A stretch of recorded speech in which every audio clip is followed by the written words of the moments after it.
Hello, Durud and Shalom. Guys, I'm recovering. I have a lot of medicine here, but my voice is still bad. So sorry about I have cold, okay? I hope you could tolerate. How's the audio quality? Guys, so let's just actually get into the topic. Make sure you like the stream. You guys know, because you follow this channel, that the key to solving most of the problems in the Middle East is the unity between the people of Iran and the people of Israel. These two nations are fighting for life in the middle of a tsunami of death. Most of the other forces that are coming from other places have been taken over by a cult of death. And these two people, the people of Iran and the people of Israel, have mutual interests because they share the same enemy, and they also are share the same values to a large extent. And leftists and Islamists, I'm just going to call them Islamists because I can't find any other words. Um, they who are anti-Israeli. They are now joining Iranian leftists and Islamists to attack the key to this unity, which is Prince Reza Pahlavi. Okay, and they have realized that, guys, you have to understand the key to saving Israel is to save Iran. Okay, as long as Iran is under the Islamic Republic, Israel is going to have problems. So to save the people of Israel, we need to save the people of Iran. It's completely aligned. Our interests, we Iranians and you Israelis, our interests are completely aligned, okay, on this issue. And to save Iran, we need Prince Reza Pahlavi. Prince Reza Pahlavi is also pro-Israeli, pro-Western. This has pissed off leftists, anti-Semites, and Islamists and anti-Israelis all around the world. Now, I mean, the Iranian leftists and anti-Semites have always been anti-Pahlavi, but now global leftists and Islamists are discovering that they need to join Iranian leftists to be anti-Reza Pahlavi. And they're trying to do this by pretending that Prince Reza Pahlavi doesn't have any support in Iran. And they're all using this now, using an article published by Haaretz, which me and Goldie, we did a live stream. We demonstrated how bullshit that was. But given how much this article is now being used as a source, we're going to go through it with this leftist that I'm going to show. That there's a leftist that covers this article, trying to make the point that Prince Reza Pahlavi has no support in Iran. But also, once we finish this, I have some treats for you guys. I went and I asked the Iranian people to send me their support for Prince Reza Pahlavi from inside Iran. Actually, let me show you the post that I made on Twitter so you guys understand what happened. Okay. So if you look here, I say, Haaretz recently, look at this. Haaretz recently claimed that supporters of Prince Reza Pahlavi are bots backed by the Israeli government. In response, I, Inigarmin Navabi, guys, my audio is okay, right? Everything good? Okay. So let me go start from scratch. Okay. Haaretz recently claimed that supporters of Prince Reza Pahlavi are bots backed by the Israeli government. In response, I asked my audience inside Iran to send videos showing their support for Prince Reza Pahlavi, instructing them to film their shoes and their surroundings so it would be undeniable that they were in Iran. These videos, recorded from multiple regions across the country, demonstrate that his supporters inside Iran are real and present. If I, Armin Navabi, with my limited audience, receive so many video responses from inside Iran, imagine how many people across the country actually support him. So I made this tweet. So far, it has 139 retweets.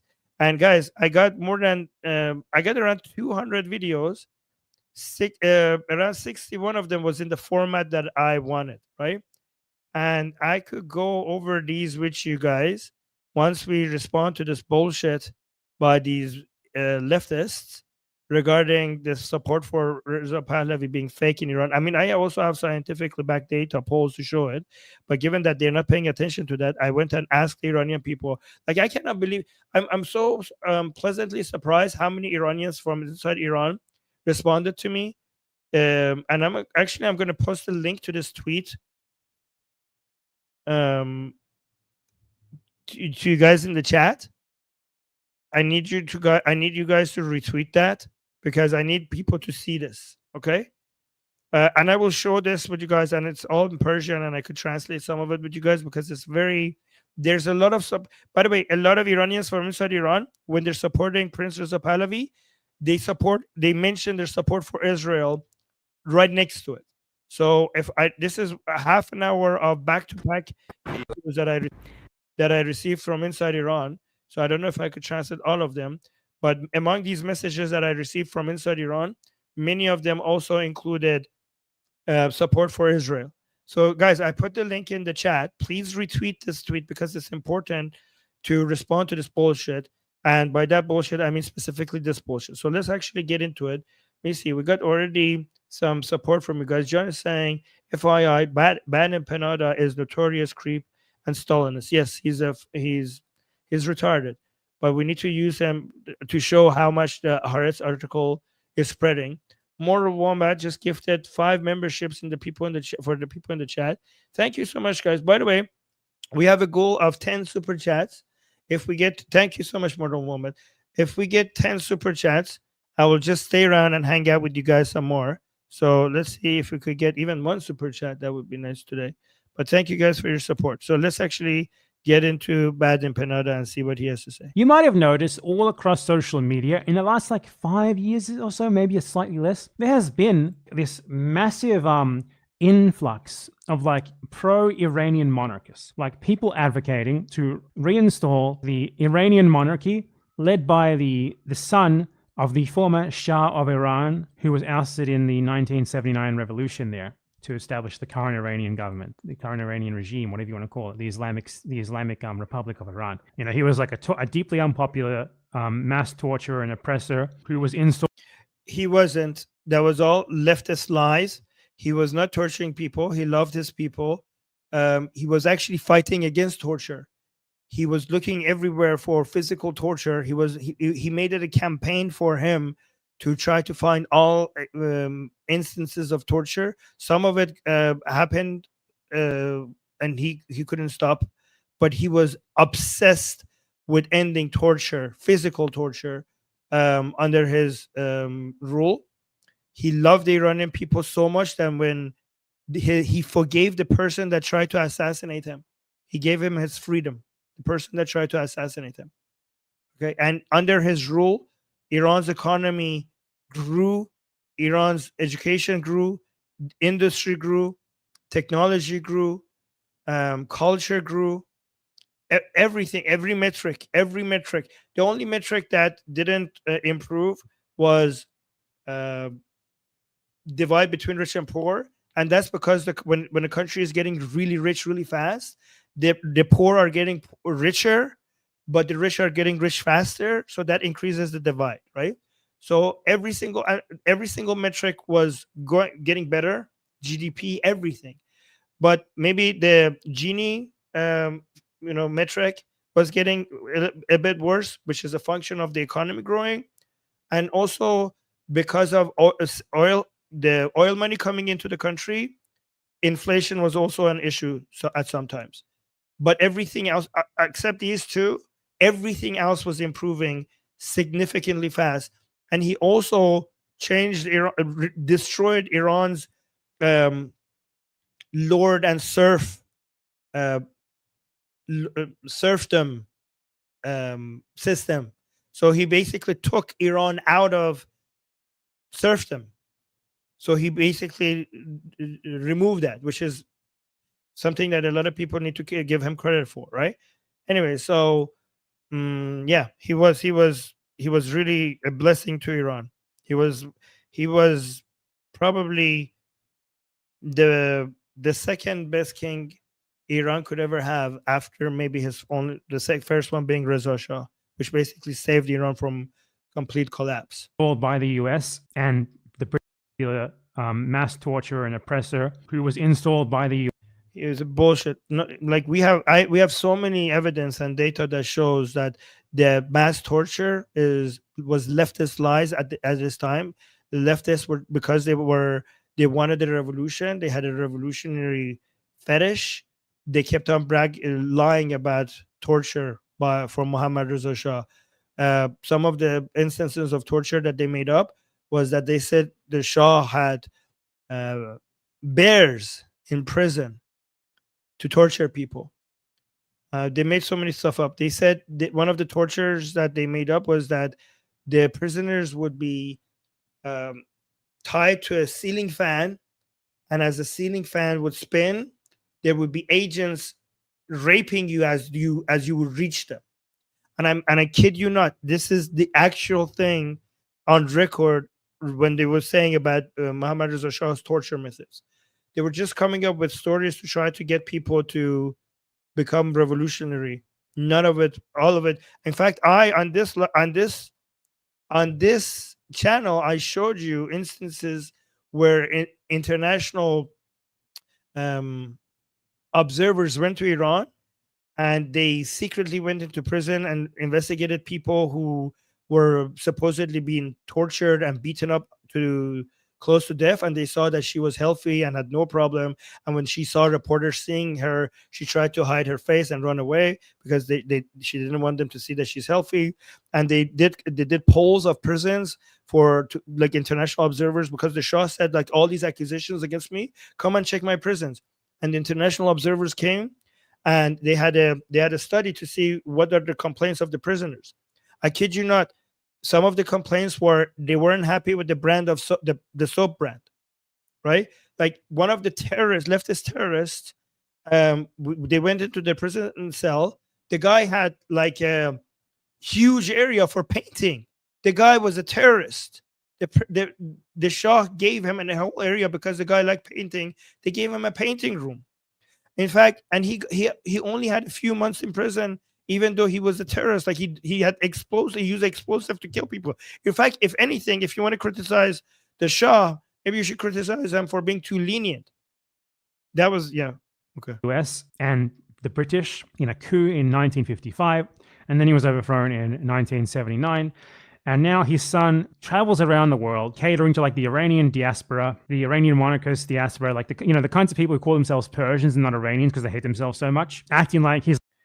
No, that's bullshit. In fact, Iranians are trying to correct foreigners to call them Iranians, because a lot of the reason why sometimes Iranians used to say Persian instead of Iranian is because of foreigners were ignorant and they would confuse Iran with Iraq because they rhyme.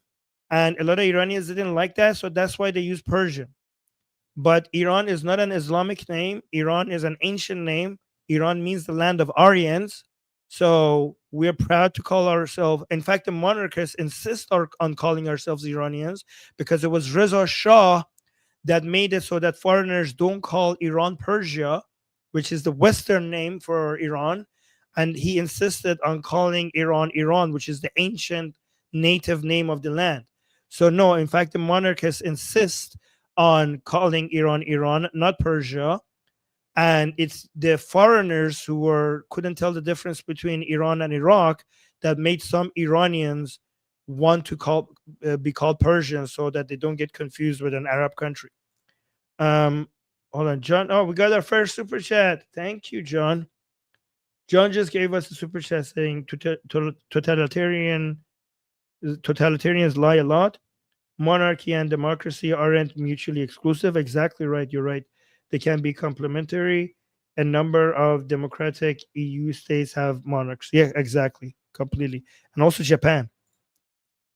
He's like a legitimate representative of the Iranian people, and he's always on the forefront of like any agitation. He's not illegitimate. We have scientifically collected data that he shows that he has the highest support. I'm gonna go actually get one of the studies. Goes to diaspora, like the kinds of people who call themselves Persians and not Iranians because they hate themselves so much, acting like he's like a legitimate representative of the Iranian people, and he's always on the forefront of like any agitation against the Iranian government, saying like, you know what, we should get rid of them and install me as a monarch again. Wink, wink. I definitely give you democracy. He never. He actually has said the exact opposite. He actually keeps telling his followers not to call him king. He doesn't. He says the exact opposite. He doesn't says that bring me and make me the monarch. Every time somebody says Iran should become a monarchy, he shuts them down and he says that this is up to the Iranian people. We will have a referendum for this. It's undecided whether Iran, after the fall of the Islamic Republic, will be a monarchy or a republic. This is undecided. And every time somebody says Iran is going to go become a monarchy, Prince Reza Pahlavi shuts that down and he says, we do not know. The Iranian people will decide. He says, I don't decide. Westerners don't decide. He wants sovereignty to belong to the Iranian people, and the Iranian people will choose the type of their government. Either it's going to be a constitutional monarchy or it's going to be a republic without a monarch. But either way, it's going to be secular and democratic. That is the part that is for sure. Whether it's going to be a constitutional monarchy or a republic without a monarch, either way, it's going to become a secular democracy. That's the part we are sure of. So no, Prince Reza Pahlavi. In fact, Prince Reza Pahlavi has made it a rule for all the members of his team not to refer to him as a king, because a lot of his supporters want to refer to him as a king, and he's very he doesn't like that. He says like, I am not a king because the Iranian people have not made their decision, because the Iranian people have not voted. They haven't even voted whether we're going to be a monarchy. So how could I be king? So that is a lie. You have no idea what the fuck you're talking about, you piece of shit.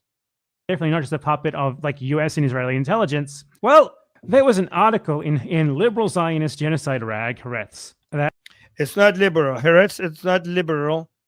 Haaretz is leftist. These fucking idiots don't even understand the difference between. I mean, he's a leftist, so he hates liberals. I mean, he does understand. He's a far leftist, and he hates liberals. So he, like you guys, a lot of you in the chat consider Haaretz to be far left, but Bad and Penada is so farther left that he considers Haaretz to be so right leaning that he considers that to be an evil liberal publication. And guys, remember, when leftists like him, when they say liberal, they're saying it as if it's a negative thing.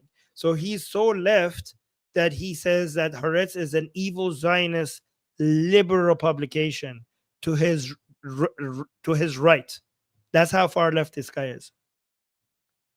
Again, wink, wink. I definitely give you democracy. I'm definitely not just a puppet of like US and Israeli intelligence. Well, there was an article in liberal Zionist genocide rag Haaretz that kind of blew off the lid on all of that this past week. Turns out that literally everything to do with the former Shah of Iran, this social media blitz, like him getting like tons of random supporters on social media who didn't exist before, coming out of the woodwork, supporting him, talking about how we need to restore the monarchy in Iran, blah, blah, blah. The Islamic regime is so bad. We need to restore the monarchy. You know, we need Western values. Let's go. Woohoo. Real democracy, liberty, and freedom. Turns out it was all an Israeli op. The Israeli.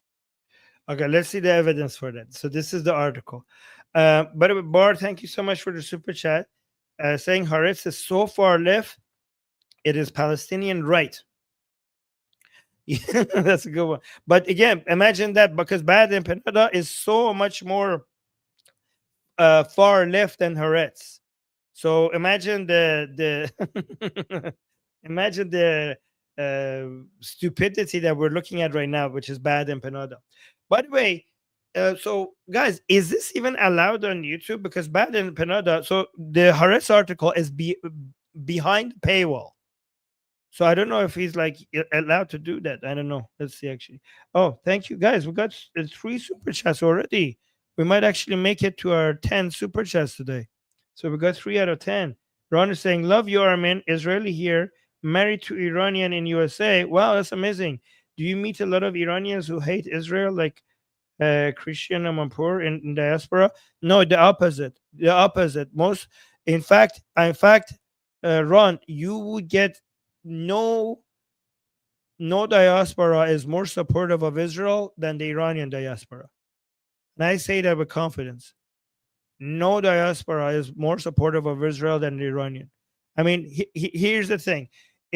Wherever you go in the West and you see Israeli flags, people coming out for a protest in favor of Israel, and they're waving Israeli flags, if you look, you will always find the true flag, the lion and sun flag of Iran among them. There will always be one there. And it's also the other way around as well. Whenever you see Iranian monarchists with the lion and sun flag of Iran, not the MEK, don't get confused with them, right? You always see at least some of them holding an Israeli flag as well. So the support, guys, the Iranian people and the Israeli people are united. The bond, this is a very deep-rooted ancient bond that is resurfacing again. And we are going to bring it back together, okay? Yeah. So let's continue. Israeli influence operation in Iran pushing to reinstate the Shah. So here, guys, this is very important. If you're Israeli, please, this should be they are trying to destroy Prince Reza Pahlavi. All the anti-Israeli people talking about Iran are trying to destroy the reputation of Prince Reza Pahlavi. And that should actually show you that as an Israeli, Prince Reza Pahlavi must be on your side, must be a good candidate for the Iranian people, or else why would all of these anti-Israeli people hate on him, right? I mean, that's actually should be a marketing for Prince Reza Pahlavi. If you're Israeli, you should see who your enemies hate, and those are potentially, very highly likely your allies, right? And the anti-Israeli people, when they are covering Iran, they hate Prince Reza Pahlavi. So that should be a huge indication for why you should know who this man is and why you should be supporting him. Oh, we got another super chat. Wow, thank you guys. Seymour is saying, Armin, this doctor is unhinged. He is the one who told people that Ethan Klein kids were swimming in their dog shit and called child protective services on them. Be careful. Oh yeah, this guy is crazy. Yeah, I know. Okay, but don't worry, I'm too small to be on his radar, I think. Okay. Israeli up. Somebody saying, are you Iranian? Yes, I am Iranian. Oh, woohoo. Real democracy, liberty, and freedom. Turns out it was all an Israeli op. The Israeli influence operation in Iran pushing to reinstate the Shah monarchy. Let's read through this article and comment on it. Citizen Lab found that an online network pushed out deepfake videos during Israel's airstrikes on terror. Okay, so this is very important, guys. This is Citizen Lab. Okay, so the source of this article for the claims that it's making, it's this article here. Okay, from Citizen Lab. Okay, so let's actually look at what it's saying. Runs an online network pushed out deepfake videos during his Citizen Lab found that an online network pushed out deepfake videos during Israel's airstrikes on Tehran's Evin prison. An investigation by the Marker and Haaretz, the Marker is just Haaretz, reveals that the Persian language online campaigns were indirectly funded by Israel. In early 2023, Reza Pahlavi, who is the son of the last Shah of Iran, as I said, he was ousted in 1979, calls himself the Crown Prince. He declares himself like the legitimate ruler of Iran with like the right to dictate its future by literal blood right, by right of birth, by right of kings. Really great there, right? Really great representative of the West and of Israel. And just before we go on, I want to wait. What did you say? What did you say? Dictate its future by literal blood right, by right of birth, by right of kings. No, okay, so no, it's not by blood, right? Prince Reza Pahlavi wants to come back to Iran, and no, he's not. Prince Reza Pahlavi is not focusing on becoming the leader of Iran after the revolution. He's only focusing on the revolution against the Islamic Republic being successful. What happens after is going to be decided by the people. Everything that Prince Reza Pahlavi, in all his books, in all his speeches, in all his activity for the past 46 years, he has been consistent. If you go look at his videos from when he was like in his 20s and 30s and like 40, all of these years, you have videos of him very, very young. He's saying the same thing that he's saying today. When people call him king, he was like, we can't say that. We have to give the Iranian people a chance to choose what they want. So people think Prince Reza Pahlavi wants to come back into Iran and become the leader. No, he's only the leader of the revolution, and he's only going to be the leader of the interim part, the interim period after the revolution is successful, and until we have elections. He has a expert team of people that are going to be that are focused on trying to bring about the conditions for elections to be able to take place. First, and 3 elections: one for the referendum, so that we could choose the structure of our government; second, an election for a council of the founders who will be writing the constitution, and then we will have an election for our parliament.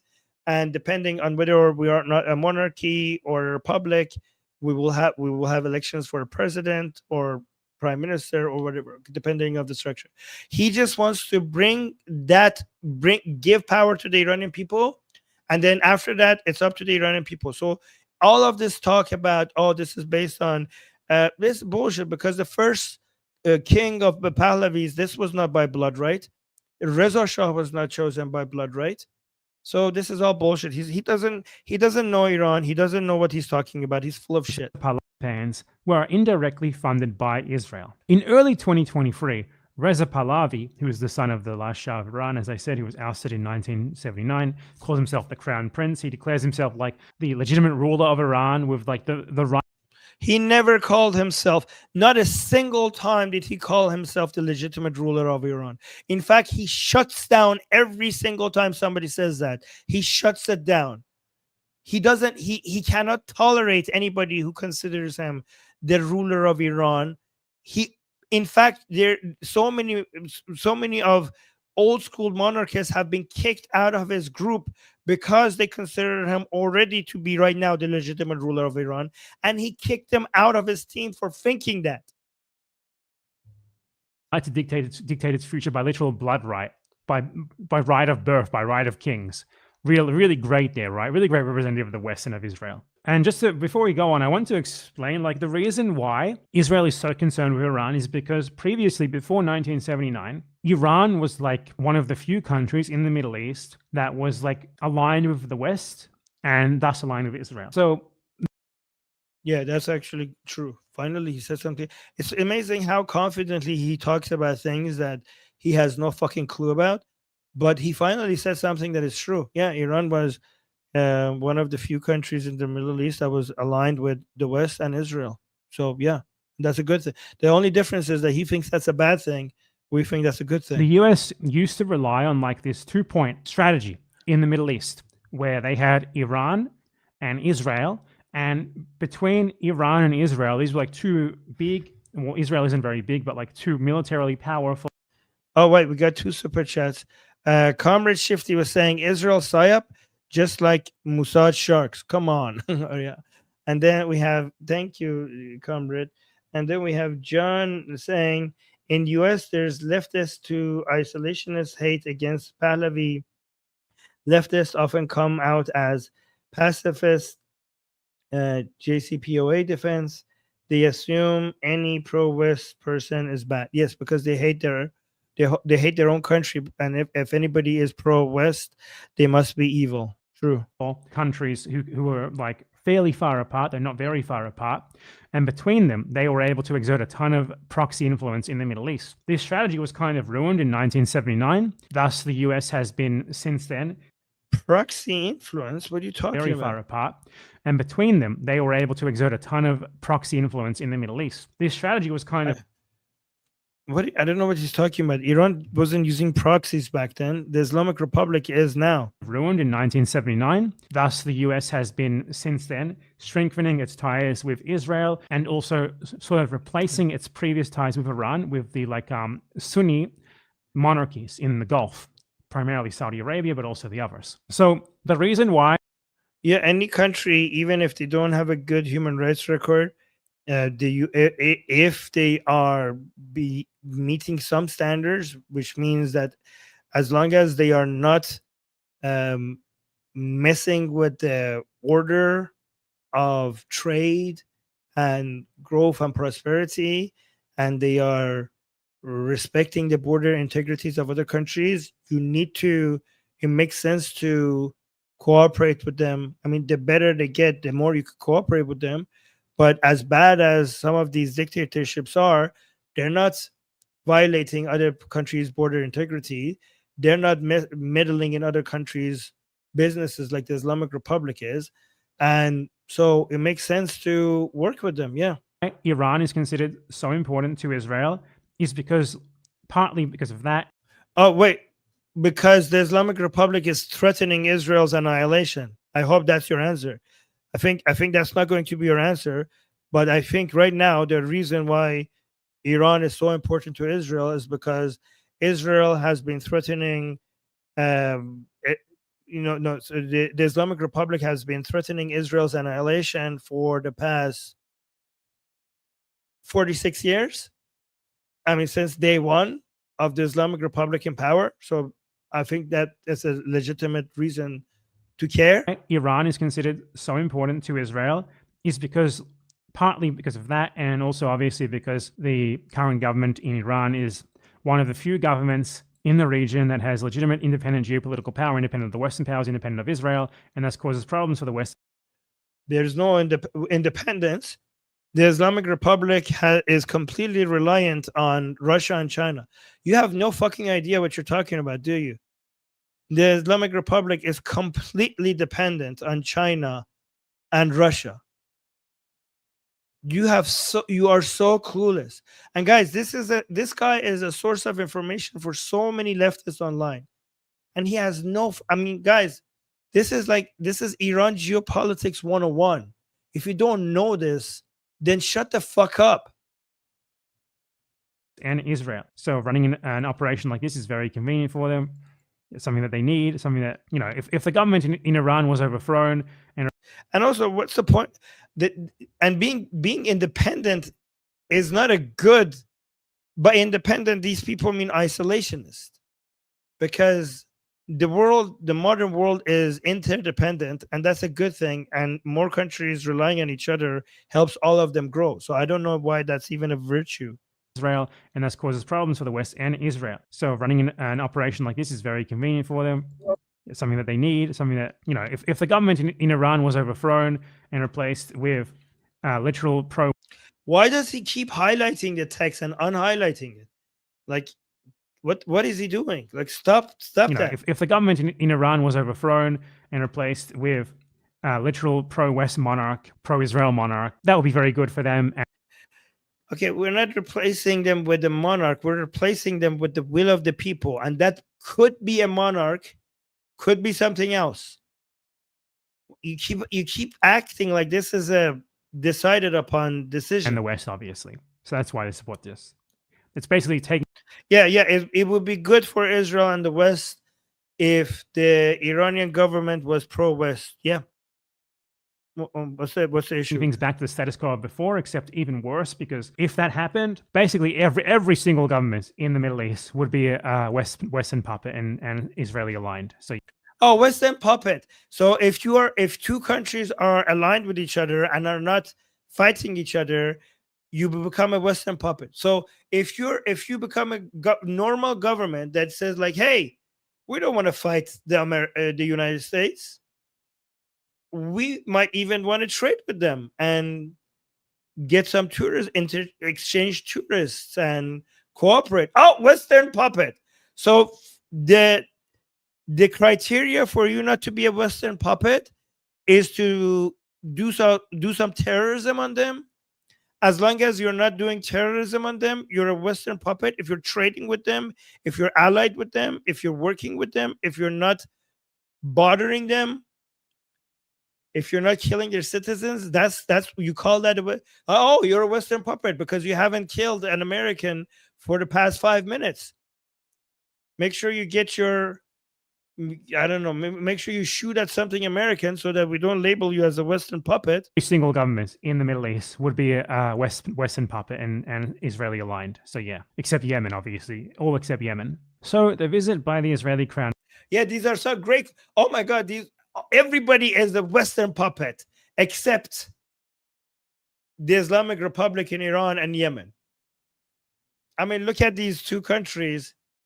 It seems like based on, I mean, you're not selling it, right? Like you're like, oh, don't be a Western puppet, be more like Iran and Yemen. I mean, look how that's working out for Yemen.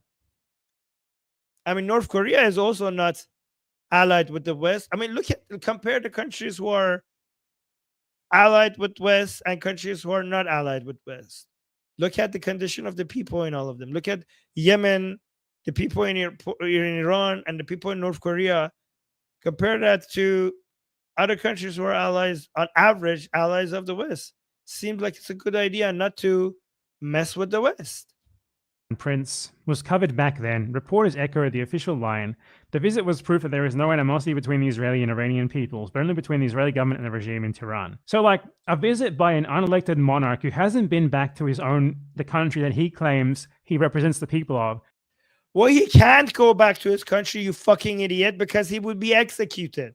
Like, oh, Prince Reza Pahlavi went to Israel, but he hasn't been to Iran for the past 46 years.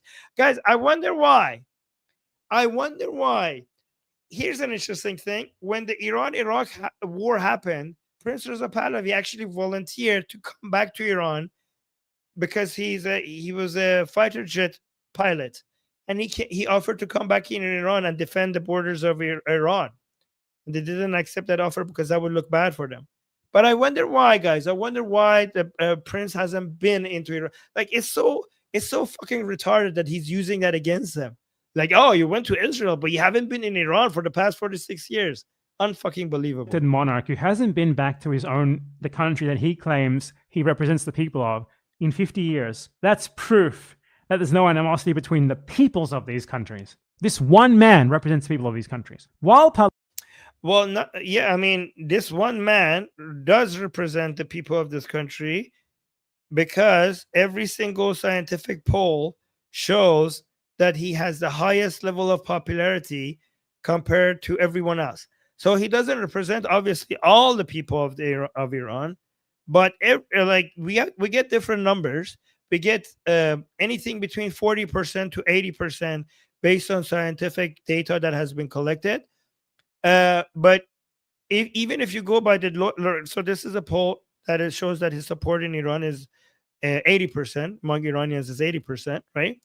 But even if you go by the lowest number, which is 40%, if you look at the lowest, because there's so many data collected, but even if you go by the 40% number, if you look at that number, you could see that the second runner-up is like 10%. So he's the most popular person in Iran. He has the highest amount of support compared to everyone else. And every single scientifically collected data and scientifically analyzed poll shows that he's number one, and the second runner-up is far behind by a huge margin. So this is the guy that we have. Pahlavi enjoys some. I mean, here's something that is certain. He's definitely way more popular than the mullahs.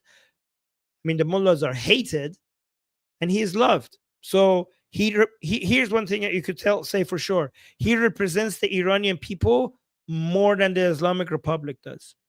That you could say for sure. In 50 years. That's proof that there's no animosity between the peoples. Guys, make sure you like this stream. This is important. Guys, you might not understand this, but what I'm telling you today is the key to solving almost all of the problems in the Middle East. Prince Reza Pahlavi is the solution. And this is why all the anti-Semites, all the anti-Zionists, all the leftists, and all the Islamists are uniting, the ones that are covering Iran, they're uniting to destroy his reputation. And this man is the key, and I will convince you of that. Oh my God, guys, we have a celebrity in the chat. Holy shit. Guys, oh my God, Talaran, the traveling clad, saying Israel loves our Persian king, Armin. We stand with you. Oh my God, guys, get this. The traveling clad is here. Sorry, I'm sick. My voice is like this because I'm sick. Oh my God, guys, if you don't know this channel, you are missing. I mean, obviously, most of you already do. But for the small minority of you that might not know this channel, this is the best channel to go and show to learn how to uh, destroy anti-Israeli narratives. Okay, so make sure you go check that out. Wow, what an honor! Oh my God, I'm actually touched. Thank you so much. That is so sweet. Wow, that is so sweet. Okay. My God, I'm so happy now. This made my day. And then John also gave us a super chat. Um, so saying, oh, hold on. Wait, where is that? Why is it not in my super chat? Okay, here. Wait, there's one here that I didn't highlight. Oh my God. Again, thank you so much. Thank you so much for that. Jeff is saying, no, it's not a good idea to mess with America. The West, what sucks besides USA? It's not a good idea to mess with America. The West doesn't suck. The West is amazing. What are you saying? Idea to mess with America. The West. I agree with you. It's not a good idea to mess with America, but the West doesn't suck. The West is the West. I mean, America's military is the main force that is holding civilization together. And John is saying recommendation for books on Iran-Iraq war. I actually recommend documentaries on YouTube because you see the videos, the imagery as well. And I'm, I mean, I do read business book these days, but when it comes to covering history, I prefer documentaries right now. So just searching for on YouTube Iran-Iraq war documentary, I think that would be the best source. It's just seeing the imagery and the videos makes it stuck much better, in my opinion. Stick much better, in my opinion. All right, let's continue. Of these countries. This one man represents the people of these countries. While Pahlavi enjoys some popularity among the Iranian expat community, it's far from clear that Iranians want him as a leader, because he was the son of a former dictator who enjoyed Israeli and American patronage. So, son of a former dictator. Remember, Mohammad Reza Shah was obsessed with making Iran into a democracy, but he couldn't just snap his finger and make Iran a democracy. His father, Reza Shah, saved Iran from absolute collapse, right? Mohammad Reza Shah managed to take Iran out of serfdom, out of, serf and lord relationship, which is like, imagine how, guys, under Mohammad Reza Shah, Iran turned into one of the most advanced countries, not in the Middle East, in the world, while Mohammad Reza Shah took Iran when it was still under the serfdom system and turned it into one of the most advanced modern countries in the world, ahead of some European countries. In Iran, women got the right to vote before some European countries. And he was speed running. In fact, one criticism maybe for Mohammad Reza Shah was that he was too much in a hurry to turn Iran into a democracy. And that might be the reason why the Islamists snapped and did the revolution, because maybe it was too fast. So you can't call him a dictator because you need to look at the direction of where things were going. Like, if you look at Europe, how did Europe become a democracy? They went through thousands of years of bloodbath, all right, for them to go from serfdom to then to something else, and then eventually to liberal democracy. It took hundreds of years to go through that. And you wanted Muhammad Reza Shah to do all of that within one generation? And he was actually doing that in one generation. And even that was not fast enough. I mean, that is so unfair. And like, oh, he was a dictator.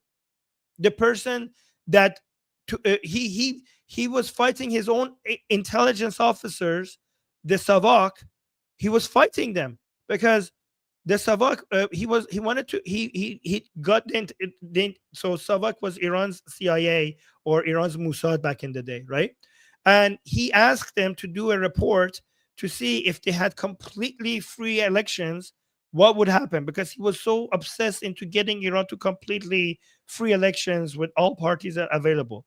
And then the Savak did a report showing that if we had complete free elections, the communists would win. And if the communists would take over the parliament, and if the communists take over the parliament, the northeast part of Iran would become basically secede to Soviet Russia. So Iran would be cut into pieces, right? And Mohammad Reza Shah was offended by that report. Like, he was angry with his own intelligence operation. He was like, "You guys are trying to turn me into a dictator. You guys want me to be a dictator. Like, what is this report?" And Savak was like, "What, Your Highness? This is the report.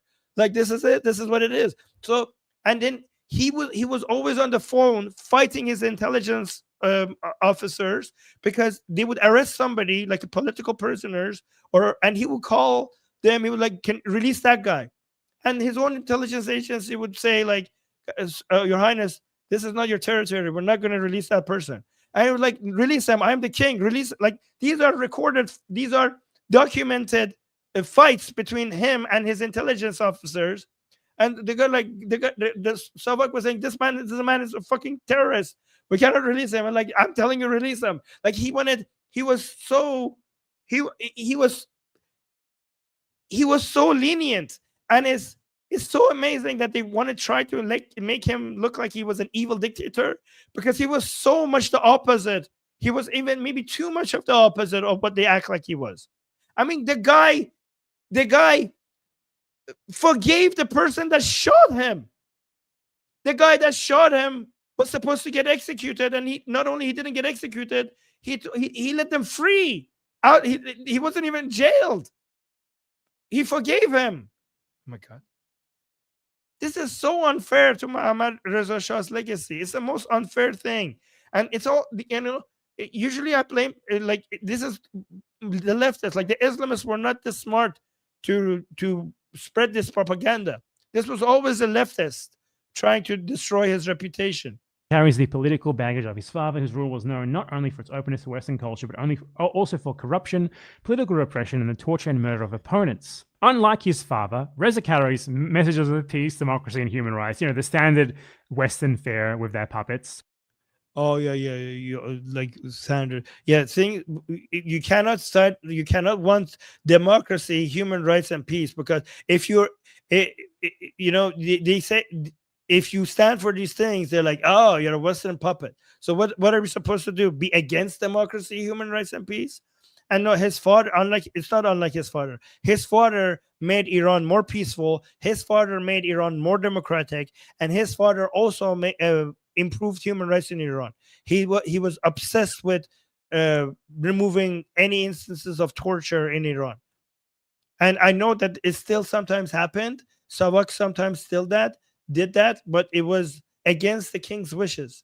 And yeah, sometimes if some police officers, when they arrest you, they would beat you up, but the king was obsessively trying to make sure it doesn't happen. When asked at a conference, he said that he can only succeed with international support, which justified his visit to Israel. When asked about the responses he was getting to his visit to Israel, Iran's arch enemy, he said reactions had been largely positive.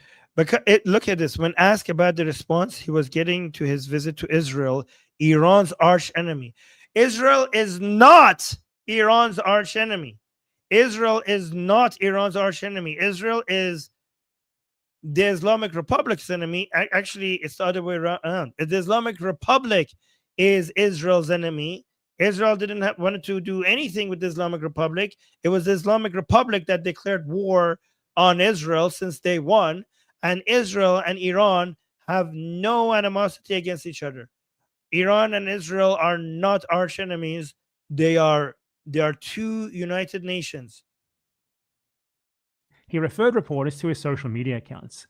Don't take my word for it. Search on social media, on Twitter, on Instagram, on any platform. If you do the research yourself, you don't need to ask me the question. The answer is right before your eyes. Clearly, he's implying there's like people who support him on social media, which proves everything that he's saying and that he's the leader that the Iranians want. His regime is what. It's not just social media. It's also scientifically collected data. But yeah, in social media, you can see real accounts with real names connected to real people with their real faces. Yes, there are bots on social media on all sides. There are bots on social media on all sides. There are bots that are just randomly generated because people are using AI to just create trends, not even because they're supporting a side, just because they're trying to grow followers. Like, even if your movement is not trying to use bots, okay, as long as there's a trend, there are AI that are trained to make bots for that trend just to gain followers. This is just keeps happening, even if your side is not trying to make bots. So yes, there are bots, but there are also many, many, many real accounts with real people with tied to real names that we could use to verify all of this. What the Iranians want. But then it's like, okay, so these posts on social media, who's making them? It's Israel. It's Israel. Israel is making these posts. It's all Israel. It's all. Okay, let's see. So his claim is that the Iranian support for Prince Reza Pahlavi on social media is all Israel. Okay, that's a big claim. That's a big claim. By the way, this is the study that they're referring to. You can see at the very top line, they basically investigated 50 X profiles. 50. So all the source that they're using, okay, is basically has followed 50 accounts on X to come up with the conclusion that apparently all of the support for Prince Reza Pahlavi is bots on social media. But guys, it gets worse. It gets so much worse. It's so bad that it's laughable. Like, you could see how bullshit the Harris article is. Just wait. Okay. So these posts on social media, who's making them? It's Israel. It's Israel.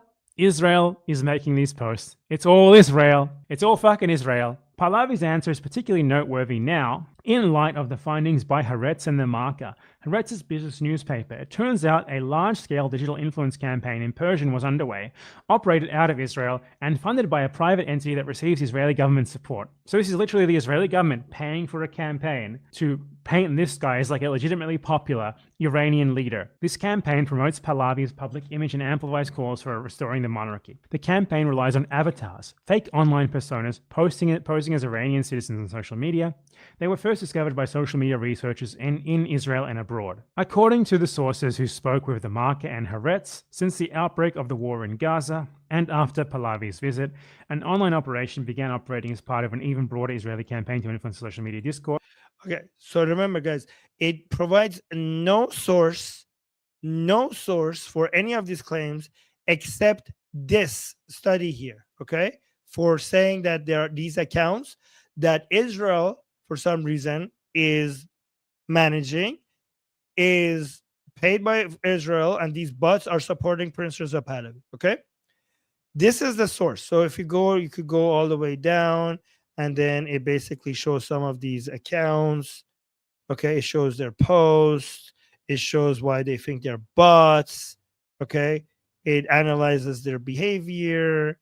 It shows like what's AI about it, which parts are obviously AI. AI made videos. Okay, so it keeps going like oh, this is AI, obviously. Okay, so let's do something. Okay, this is the article that supposedly shows that these 50 accounts have been made, are bot accounts made by Israel to support Prince Reza Pahlavi. Okay, let's do a thing. Let's do Control F, and then let's look at for Reza. Reza. Okay, I'm getting two Rezas. This is one Twitter account here that has Reza in it. Okay. And then maybe there's a second one. Okay, no, it's the same Twitter account. Okay, let's search for Pahlavi. Oh, guys, I'm getting no Pahlavis. There is zero mention. Guys, there's zero mention of Pahlavi in this entire thing. Okay? Meaning that, okay, wow, good job. You figured out that this is AI? Amazing. Very amazing investigative journalism. Okay, yeah, this is AI. I know this is AI. Okay, so this source that Haaretz is using, the article that the Haaretz mentions, sources the Citizen Lab research and comes to the conclusion that Israel is using bot accounts to support Prince Reza Pahlavi. Nowhere, not a single place in that article mentions Reza Pahlavi, and none of those 50 accounts were posting in favor of Prince Reza Pahlavi. Do you understand how retarded this is? Please let me know if you understand. None of the 50 accounts that the Citizen Lab research was investigating were supporting Prince Reza Pahlavi. And there's no other, if you read the Haaretz article, there's no other way or source for them to link any of this to Prince Reza Pahlavi. There's nothing in any of the sources that the Haaretz article is referring to that connects any of this to Prince Reza Pahlavi.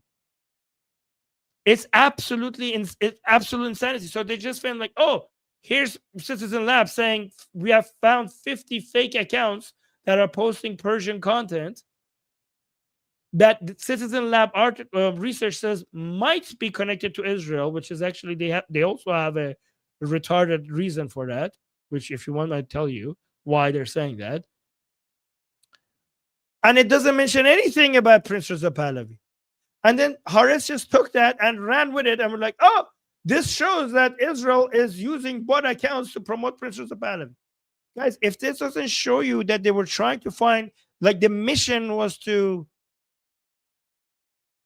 bad name Prince Reza Pahlavi and they were just looking for an excuse. They were reverse engineering the whole thing. Like this has nothing to do with that. It must make you ask yourself, then why would they say that, given that the source doesn't even mention it? Is this, guys, are you understanding what I'm saying? Because this is very important. This shows that there's a plan. There seems to be a movement, a strategy, because we Iranians are seeing it in other places as well, to claim that Prince Reza Pahlavi has no support in Iran. And I have something to show you once we go through this. I have something to show you that actually demonstrates that I have collected something myself that I'm going to show you guys, that we have a lot of support for Prince Reza Pahlavi in Iran. Course, which also includes campaigns in English and German. According to 5 sources with direct knowledge of the project, native Persian speakers were recruited for the operation. 3 other sources confirmed that. So you can see, according to 5 sources with direct knowledge of the project, you can see there are no sources here, right? You see there's no sources here. The sources that it provides, if you go through the Haaretz article, the sources that it provides mention no such thing. But just because an average reader doesn't go check the sources, okay, and it's just like, well, some sources were provided, I'm assuming these are legitimate sources that have said the thing that it says it has. Connection between the project and this specific campaign, and said they witnessed the network advancing pro-Pahlavi messaging. So they literally recruit like Iranian diaspora to make a ton of like fake bot accounts, or help with the making of these fake bot accounts to make it look like this guy is. Where's your evidence for this? Where's your source? Support when he has none, paid by Israel, funded by the Israeli government. According to sources, the campaign included fake accounts on platforms such as X and Instagram, and used artificial intelligence tools to help disseminate key narrative, craft its messages, and generate content. The operation was funded by taxpayer money and designed to serve Israel's geopolitical interests. Of course, he's always been a puppet, hasn't he? Yeah, no source for that. You're making, no source for that. Not a single source that provides any evidence for that. You're just making shit up. The sources stressed the campaign only looked foreign. Its origins were in Israel. The operation involved the But the sources stress that the campaign only looked foreign. Its sources were in Israel. Okay, actually, if you go read this article, the only reason why they give that they think that these accounts are Israeli, um, supported by Israel. Actually, I could read you why they said that. Hold on here. They said they found a network of inauthentic accounts whose activity appeared synchronized with the Israeli strikes, notably the strike on Evin prison in Tehran. Okay, so what they saw was when there was a strike on the Evin prison in Tehran, shortly after it, an AI video came out that was a made-up video that showed that the door of Evin prison was exploded. So the Citizen Lab article says that, oh my God, they made that AI video way too fast. This must be Israel. I kid you not. That is their argument, because they made it fast. Because they're like, oh, this is the reason why they call it synchronized is because there was little, and but by the way, guys, by little time they talking about like 40 minutes, and I don't know if these people have used AI, but it doesn't take that long to make an AI video. If I just upload, I don't know, a picture of Evan prison's door on Sora and make it explode, it will generate that AI video for me, I think, in under 5 minutes. So I don't think you need to be backed up by Israel to be able to do such a thing. But I kid you not, that is the reason they give, that they say that these bots are Israeli funded, because they could not imagine anyone else making an AI video that fast after the bombing of Evin prison. Do you understand how retarded that is? I mean, I could do that. Am I Israeli funded? Okay. Guys, if you could make an AI video in under 10 minutes, you might be Israeli funded. You might be a bot. commissioning of services from external suppliers. Private actors free to sell the services to clients beyond the Israeli state. And these aren't the only accounts active in this space as well. Haaretz was originally approached by researchers at the University of Toronto who discovered like a pattern of like obviously fake, supposedly Iranian pro-Israel accounts. Yeah, so the accounts were making fake posts, that we know. But you have to tell us, why was it Israel? How the fuck do you know it was Israel? By only accounts active in this space as well. Haaretz was Israel. The operation involved the commissioning of services from external suppliers. Private actors free to sell the services to clients beyond the Israeli state. And these aren't the only accounts active in this space as well. Haaretz was originally approached by researchers at the University of Toronto who Okay, guys, that you know how he doesn't read the University of Toronto's Citizen Lab? It's not just researchers at the University of Toronto. This is the same source as above. Citizen Lab is Toronto based. This is not a new source. This is the same source as what we talked about above. discovered like a pattern of like You see how on the screen it says University of Toronto Citizen Lab, but he didn't read Citizen Lab.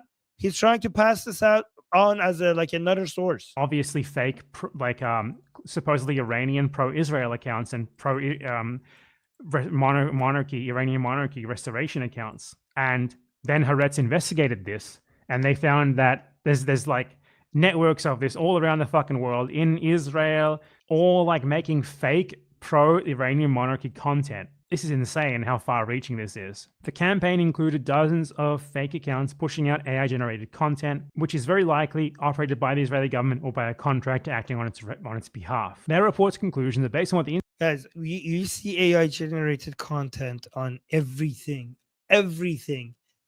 Okay, your movement has bad empanada. Your movement has bots and AI-generated videos.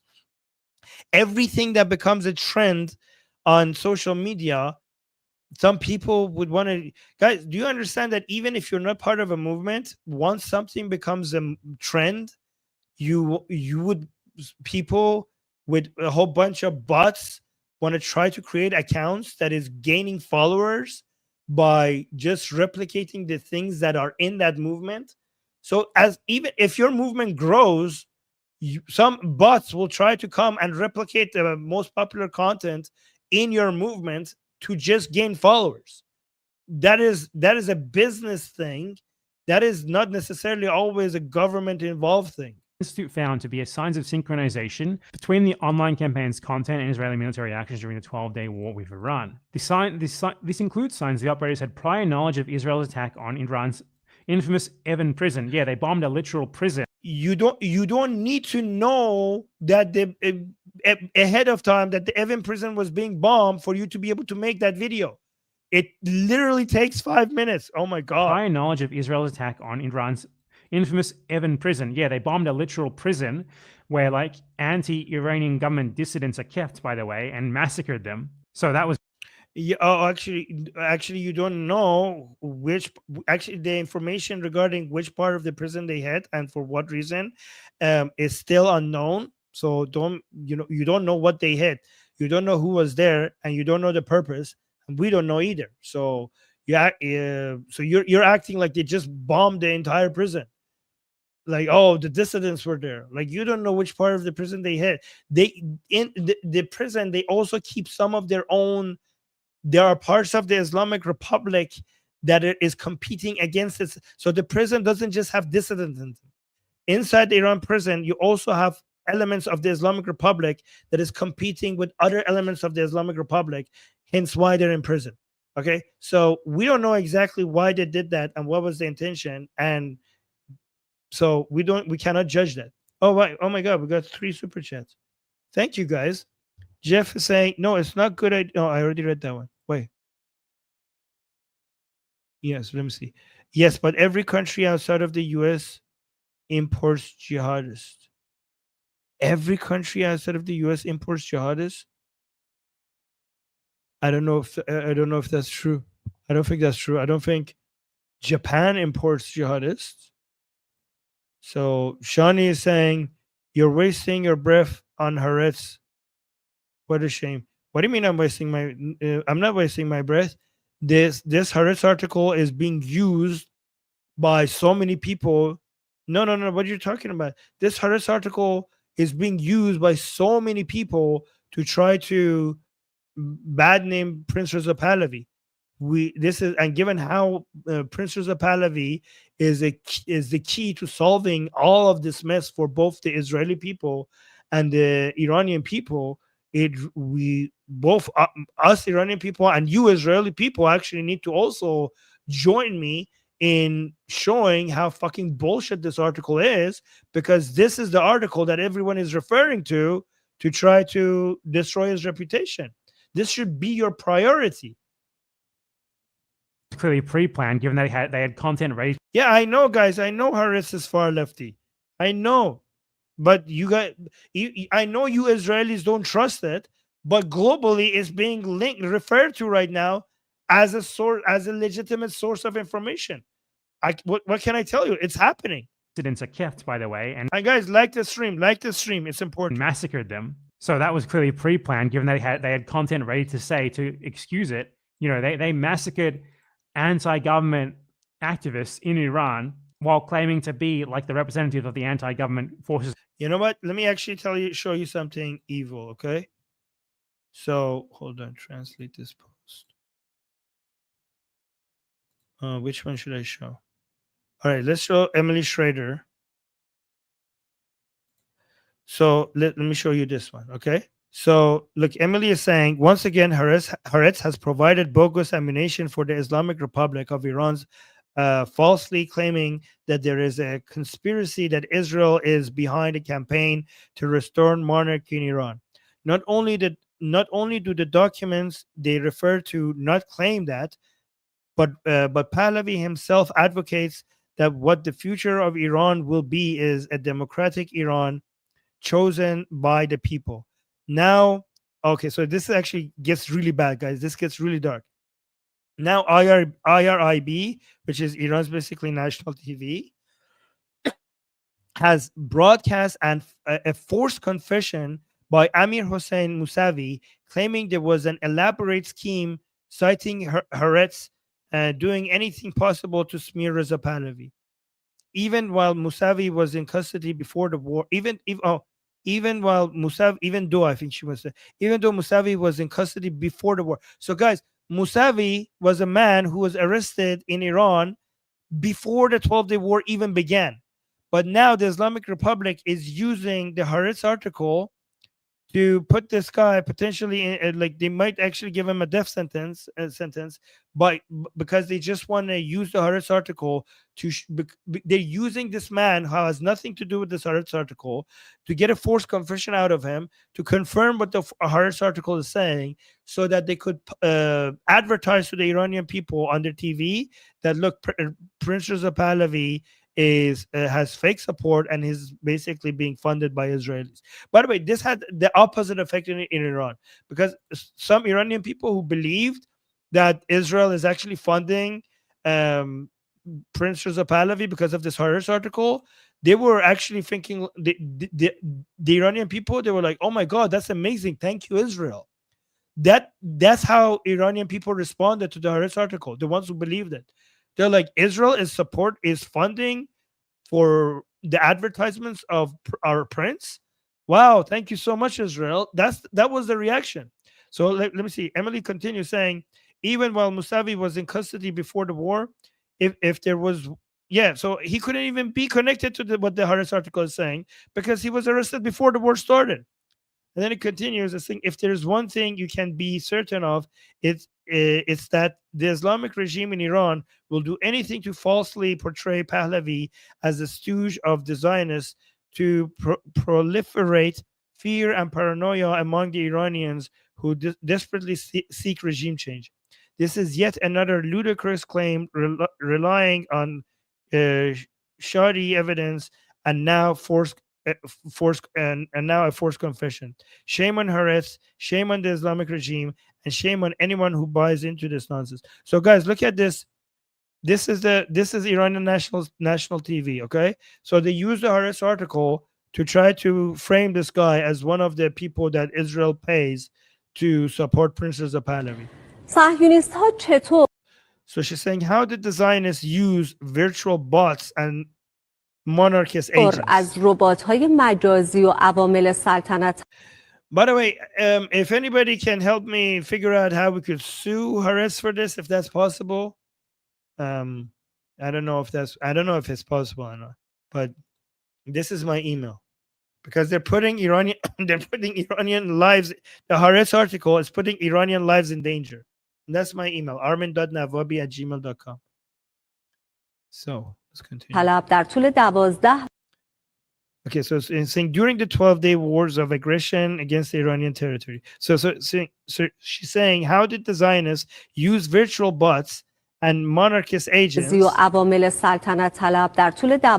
during the 12 days of aggression against the Iranian territory?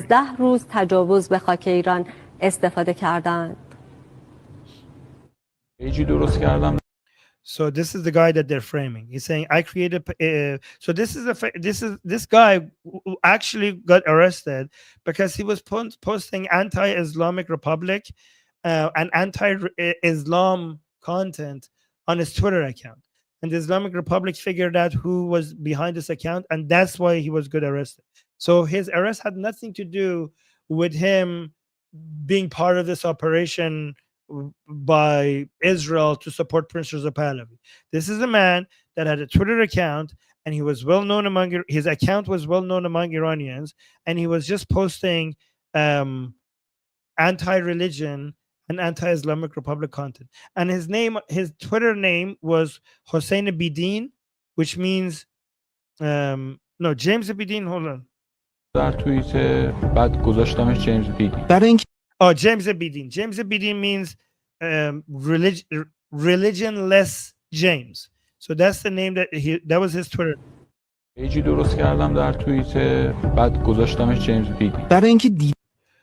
Okay, so now the TV is saying, to gain visibility, he starts by insulting religious sanctity. So yeah, he was an anti-Islamic content, producer in Iran, which many Iranians are, because they hate بعد Islam. شروع میکند به توهین به مقدسات. So that's the actual reason he was arrested. But now how they connect? Let's see how they connect him to the Haaretz article. And then it says after a while he becomes همین که famous. میگذرد برای خودش اسم در میکند. Yeah, actually that's true. In Iran, if you post against Islam, you gain followers really fast. One way to become popular on Iranian social media is to post anti-Islamic content, because Iranians hate Islam. در فضای مجازی گوید Okay, so in saying individual space, he claims to be a سلطنت طلب monarchist. است. In spring of 2023, when Reza Pahlavi went to Israel, 402 که رضا پهلوی به اسرائیل رفت این بود که من I went along with that movement, leaned in that direction and supported him. با اون جریان پیش رفتم و رفتم به اون سمت و از ایشون حمایت کردم. دیوار We did graffiti. I tweeted a lot in his نویسی کردیم، favor. براش بسیار توییت زدم. By the way, I don't know even if I should play this because this is a forced confession. So I'm not going to play this. I'm not going to play what he's saying because I don't want to play forced confessions. Let's just skip the forced confession part. So James and his group, after the failure of the riots in Iran, مأموریتشان تغییر میکند. had their mission changed. بعد از After Pahlavi's trip to the occupied سفر territories, پهلوی به سرزمین‌های اشغال شده پا را از they went even گلیمشان farther. درازتر هم میکنند. In cyberspace, they wrote, come attack Iran. So so they were saying to Israel, come attack. Let me see. Yeah, let me see what they actually wrote. Because hit them. So they're lying. The person who's speaking, he's lying, because if you actually read the tweets, it says hit them Israel, Iranians are behind you. So they're not saying hit Iran, they're saying hit the Islamic Republic.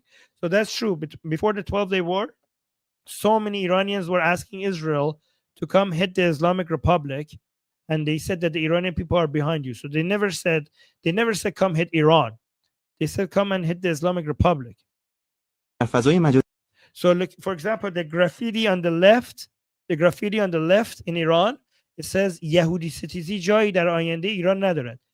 You know what that means? It says this is a wall in Iran with a Star of David where people wrote anti-Semitism has no place in the future of Iran. This is what they wrote on the wall.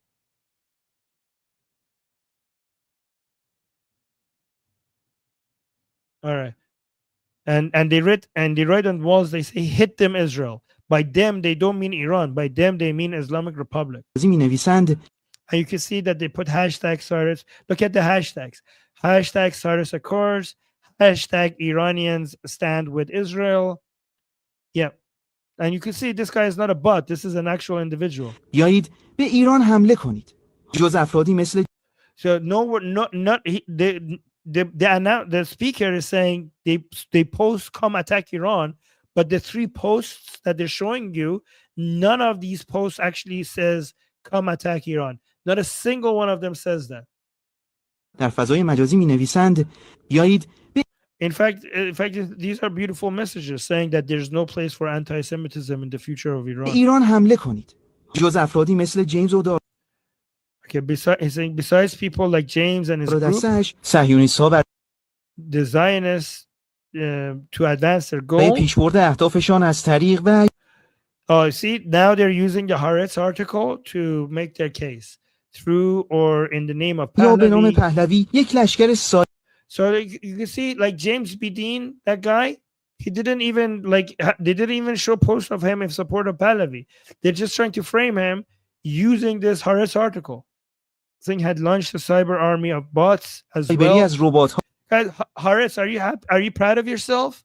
Look, you gave ammunition to the Islamic Republic to go do harder to basically oppress the Iranian people more with this excuse. هم راه انداخته بودند. این راه So this was exposed by the Zionist newspaper Haaretz. روزنامه صهیونیستی هارتز فاش کرده. So yeah, they want to say Zionist because they want to say, look, they are admitting it. And then it continues. It says, a matter that once again brought Pahlavi's جویی که betrayals خیانت‌های پهلوی را باز هم into discussion and made him even more سر disgraced. زبان‌ها انداخته و او را رسواتر کرده، حتی میان طرفداران سابقش. Yeah, this is one of the monarchists who is pissed off that Prince Reza Pahlavi hasn't included him in his circle because he's a lunatic. But because Prince Reza Pahlavi doesn't go by who is virtue signaling more, he goes based on who has the best. He goes based on merit, and that's why some monarchists who were not capable of actually didn't have the expertise to provide what he needed for his team are pissed off that they're not included in his team. Oh, so this is Saeed Qasim Najab. This guy is Prince Reza Pahlavi's right hand man, and he follows me. Wow! And he says IRIB just aired a forced confession of a pro Pahlavi dissident accusing him of being a Mossad agent. The broadcast cited a recently published Haaretz piece as proof to persecute imprisoned supporters of Crown Prince Reza Pahlavi as Israeli agents. Okay, so now that I showed you all of that, we need to go to, for me, because if you guys do not trust the scientifically collected polls that I have shown you, then I have something that might actually have some impact on you, okay? Because are you ready for this? Because I did this entire stream to show you this. Okay, so I need you guys to pay attention. I contacted, because if you guys don't know, this is my English channel. Atheist Republic has an English channel. It also has a Persian channel. We're two channels. The Persian channel is the fans. There are 20% Iranian diaspora, so Iranians outside of Iran, and it's 80% Iranians inside Iran. Okay, so most of my audience on my Persian channel are Iranians inside Iran. So on that channel, I ask Iranians, only the Iranians who are inside Iran, to send me videos of themselves saying that they support Prince Reza Pahlavi. I ask them to make sure that it's obvious that this is inside Iran, to record their surrounding, and also to make it obvious that this is not a voiceover, okay, to speak while the surrounding voice is being played as well. So, and also take a video of your shoes and then the surrounding area so that people could see that you're actually inside Iran, okay? And I got hundreds of videos. I gathered 61 of them that actually met the criteria that I said. And I made it into a video, and it's like 31 minutes of video. And actually, guys, if you want to see the whole thing, I'm just going to show you some of it. But here's a link to the whole video on Twitter. Please go and retweet that, because this is very important. We need to show that Prince Reza Pahlavi has support in Iran. Okay, so I put the link in the chat. I will also maybe put the link in the description so for you guys could retweet it. Okay, after the show, I will put it in the chat, in the description. But it's very important that we show that the Iranian people love Prince Reza Pahlavi. So let me actually show you some of these videos. I put this guy first because he's from Baluchistan. Okay, so he's from one of the poorest places in Iran, and I just wanted to put that one first because that's one of the areas in Iran where the voices are the most unheard. Okay, so let's start with the first guy. من ربات نیستم. من یک بلوچ. So he's saying, I'm not a robot. So this is in response to Haaretz. I'm not a robot. I'm a Baluch. از شهرستان جیرفت. He mentions the city that he is in. من از شاهزاده رضا پهلوی رضا شاه دوم حمایت خود را اعلام I announce my support for Prince Reza Pahlavi. میکنم و تا پای جان پشت ایشان هستیم. I will give my life to support him. و لعنت بر چپول پوپولیست. Curse be upon populist left. لعنت بر اسلام متحجر. Curse be upon the backwardness of Islam, Islamic backwardness, I think. تشکر از آرمین. And thank you, Armin. He says, thank you, Armin. You're welcome. من از داخل ایران میگم که پادشاهی خواه هستم. So she says, I'll tell you from inside Iran. And guys, these are undeniably from inside Iran. I got hundreds of videos like this because they are recording their surrounding. They recorded their shoes. They're recording their surroundings while speaking to prove that they're from Iran. طرفدار شاهزاده رضا پهلوی So she's saying, I'm a monarchist. I support Prince Reza Pahlavi. ایران رو پس میگیریم پاینده She says, we will take back Iran. Long live Iran. ایران جاوید شاه Long live the king. اینجا ایرانه She says, this is Iran. Oh, these are two women. مهر 1404 زنده They just gave the date. باد رضا پهلوی دوم So long live the second king, King Reza Pahlavi. این آخرین نبرده So they're recording their surrounding to show that this is Iran. They say this is the final battle. پهلوی برمیگرده Pahlavi will return to Iran. درود من این ویدیو رو از داخل ایران میگیرم He says, hi, I record this video from inside Iran. به عنوان یک شهروند ایرانی فقط As an Iranian فقط citizen, از شاهزاده رضا پهلوی حمایت I only support Prince Reza Pahlavi. جاوید شاه Long live the king, Javid Shah. به نام ایران به نام آزادی So they say in the name of Iran, in the name of freedom. So a lot of Iranians say that in replacement of in the name of God or in the name of Allah. So Iranians don't say have replaced in the name of God with in the name of Iran, in the name of freedom. Okay. این پیامی از ایران از کنار خلیج فارس So he's saying here's a message from Iran right next to the Persian Gulf. من به عنوان یک ایرانی جمهوری خواه نه تنها So بهترین بلکه تنها گزینه مناسب جمهوری اسلامی رو شاهزاده رضا پهلوی میدونم okay, so this man, he's not a monarchist, he's a Republican. This is key. So a lot of people think that only Iranian monarchists support Prince Reza Pahlavi. He says, I, as an Iranian Republican, by the way, guys, when I say Republican, don't think about American politics like Democrats and Republican, okay? In Iran, we have monarchists and Republican, okay? So he says, as an Iranian Republican, I think the only option, the only alternative we have is Prince Reza من Pahlavi. بات نیستم یه ایرانیم And I'm not a bot. I'm an Iranian. Okay. When they say I'm not a bot, because they're responding to the Haaretz article. جاوید شاه زنده باد اسرائیل Oh, he says, oh wow. He says, long live the king, long live Israel. Okay. He says, Javid Shah zende bad Israel. Which means long live the king and long live Israel. من یک ایرانی هستم من ربات نیستم So she's saying, I am an Iranian. I am not a bot. با اعتماد کامل به شاهزاده رضا پهلوی و تیمشان شاهزاده رضا پهلوی را چراغ راه ایران می‌دانم. So she trusts Prince Reza Pahlavi completely, and she thinks that Prince Reza Pahlavi is the light that shows the way to us. And look, this is like these are well-known places. درود من این ویدیو رو از داخل ایران میگیرم Saying, hi, I'm recording this video from inside Iran. به عنوان یک شهروند ایرانی فقط از شاهزاده رضا پهلوی حمایت As an Iranian citizen, I only support Prince Reza Pahlavi. میکنم جاوید شاه Long live the king.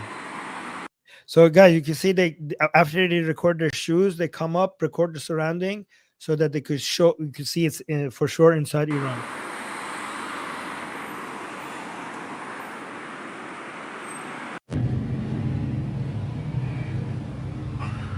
با درود از Saying with salutations.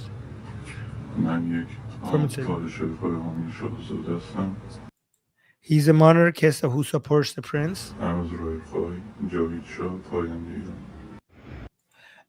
He said I'm Israel Khai, Javid Shah, Payande Iran. Payande Iran means like long live Iran. But he also said I'm Israel Khai. من یه دختر از Guys, people are saying so many of these videos from inside Iran included I'm Israel Chai in them. Okay, so she's saying I'm an Iranian girl.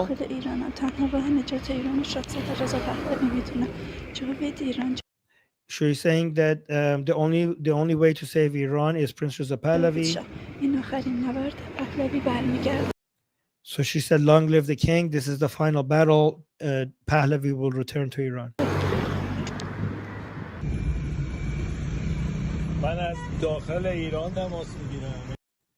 So he's saying, I'm contacting you from inside Iran. So guys, that's the Freedom Square in Tehran.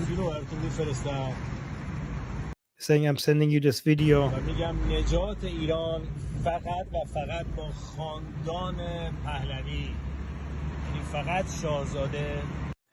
He's saying the only way to save Iran is with Pahlavi, is with the prince.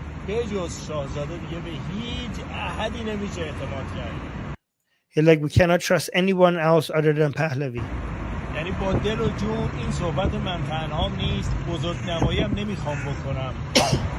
He's saying this is not an exaggeration.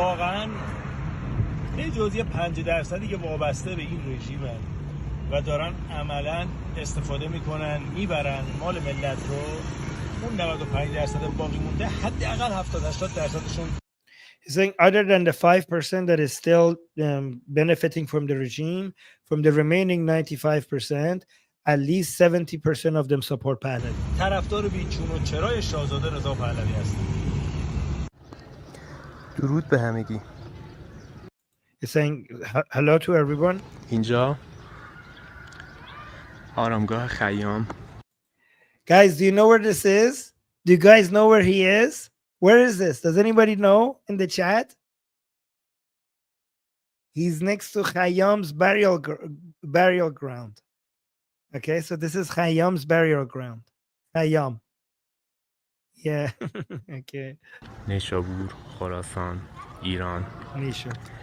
مهر ماه 1404.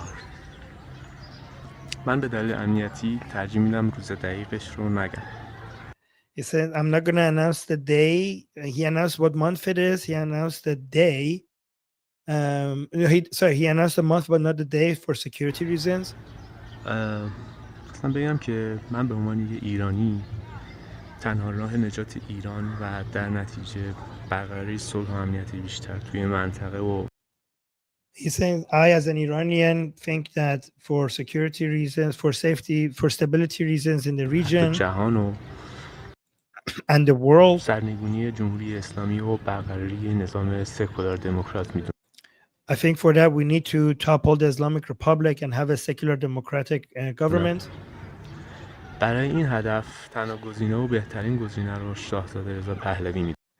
For this goal, the only option is Prince Reza Pahlavi. این فقط یه نظر من احساسی و بی اساس نیست. من He's saying this is not just a baseless emotional conclusion. تحقیق طی I have researched this a lot. گذشته و با زیر نظر گرفتن دقیق in the past couple of years I've researched this a lot. فعالیت‌های اپوزیسیون به این نتیجه رسید. And by monitoring the entire opposition against the Islamic Republic and their activities, he came to the conclusion that the only solution is Prince Reza Pahlavi. وگرنه من قبلا خودم تحت تاثیر جو جامعه و اون جوونی و اینا چپگرا بودم. He's saying he used to be leftist himself, but now he's not. He was under the influence of this society around him, and because of him being young, he says, I used to be a leftist, but after research, he's no longer a leftist. اما بعد از اینکه دقیق‌تر مسائل رو فعالیت‌های اپوزیسیون رو دنبال کردم به این نتیجه رسیدم و تو این راه هم عمل کردم و هم عمل خواهم کرد. من از شاهزاده رضا پهلوی و تیم و برنامه ایشون حمایت و So he supports Prince Reza Pahlavi, he supports his team, and he supports his program. میکنم. اما گفتم برای اینکه یه وقتی نگن ویدیو AI یا ربات یا چی. Like, however, in case because some people might say that this video is AI or it's a bot, so now he's referring to the Haaretz article. یه چیز جالبی اینجا دیدم این درختی که He says he wants to show you something. He wants to show you something to prove that this is not AI. اینجا کنار آرامگاه هست. Like I saw a tree next to the burial ground. اینجا یه سری یادگاری‌های متاسفانه رو پوستش. He says unfortunately people have wrote stuff on the tree. Like he says it's bad that people do this to the tree. نوشتن که منو یاد. So he says it's unfortunate that people do this, write stuff on the tree, but he's going to use it. But it reminds him of the CAPTCHA that people use online to show that they're not a bot. So he's just going to use the writings on this tree as a CAPTCHA. So he's just going to like point to it and read it to prove that this is not AI generated. این کپچه های اینترنت افتاد که ثابت کنی ربات نیستی. برای همین گفتم که این اعداد و حرفا رو اینجا بخونم. So like Haaretz, this is not AI. He's reading the stuff on the tree. ثابت کنم که ربات نیستم. 3-1-8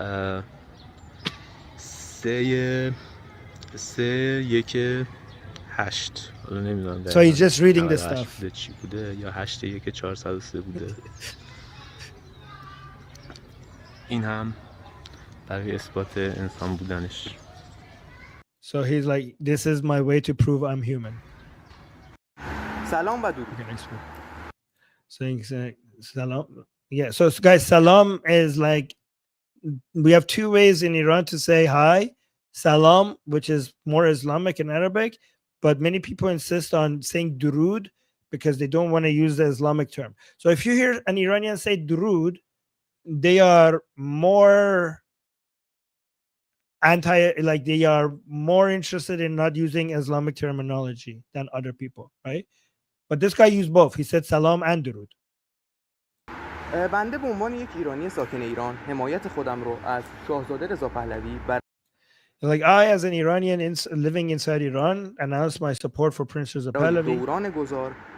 دوران انقلاب و دوران گذار اعلام میکنم. For the revolution. So he's actually very specific. He's saying for the revolution period and for the interim period. So guys, we have three phases. Okay, we have the revolution period, which we're in right now.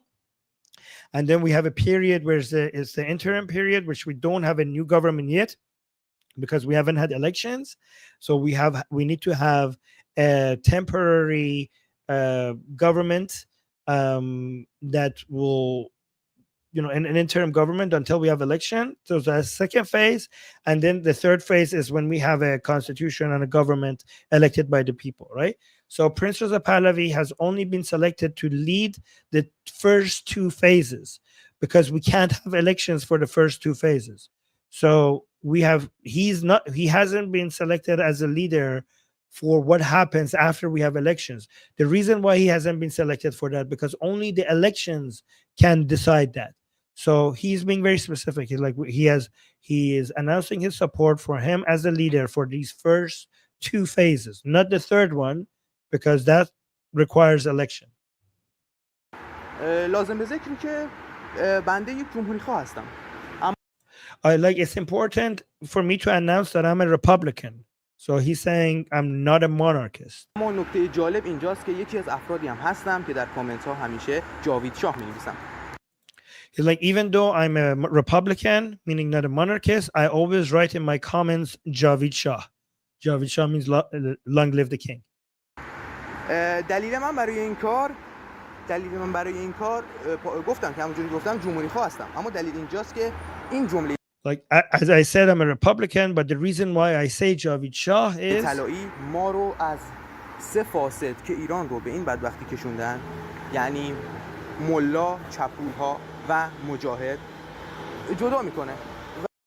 Like the reason why I say Javid Shah is because these golden words separate us from the three corruption that has ruined Iran.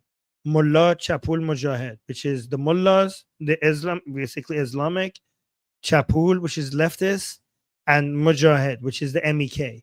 So remember, Iranian patriots consider Iran to have three corruptions. There are three evil forces that always are anti-Iranian.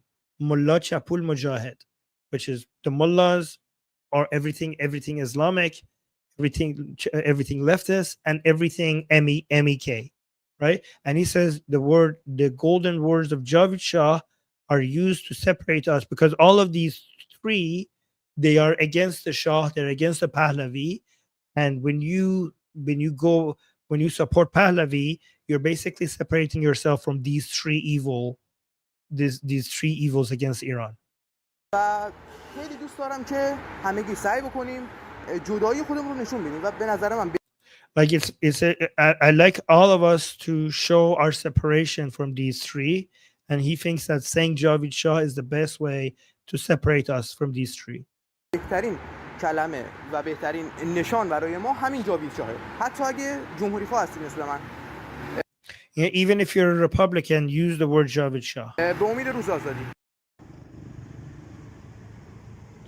Oh, he said in hopes of the day of our freedom. Like he's saying hi to my fellow countrymen and true monarchists. So this guy is a monarchist. اعلام میکنم که ما هواداران شاهزاده رضا پهلوی هستیم و از It's like I announced from inside Iran that we support Prince Reza Pahlavi. اعلام میکنم جاوید شاه And I announced from inside Iran Javid Shah.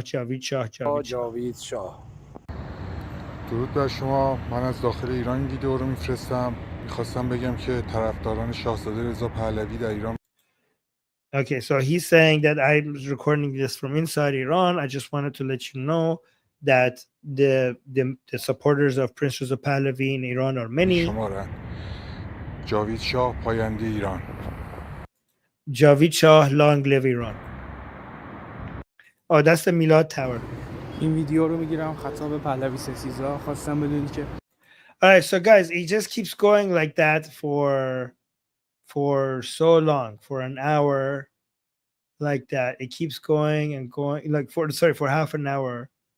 And I have it's basically overall, these are 61 videos. I'm not going to play all of it for you guys, but it's just basically so many.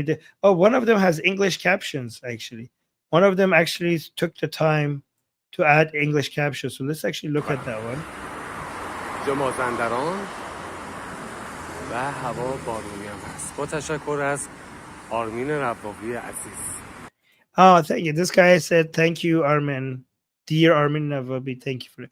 Yeah, by the way, some of them actually mentioned, said hi to me and mentioned me, which was very sweet. Oh, wait, so look at this one. This guy wanted to make sure he gives a message to English-speaking foreigners. So let's actually read that one for you guys because he wanted you guys to hear that.